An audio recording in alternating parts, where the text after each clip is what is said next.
Ang OA nyo talagang tatlo, ako na nga. Ew, bulok na nga. Kaya pala, ew, maghanap na lang tayo ng ibang saging.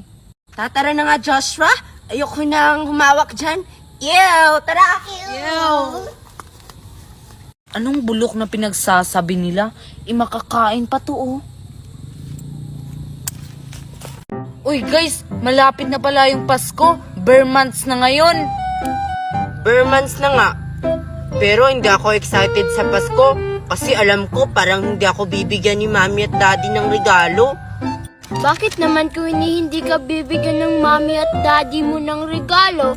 Diba pag Pasko, nagbibigayan? Pero pinapanalangin ko talaga sa Panginoon na bibigyan ulit ako ng regalo ng Mami at Daddy ko. Kasi nung nakarang Pasko, binigyan niya ako ng bagong cellphone. Pero ngayon nasira na. Ewan ko kung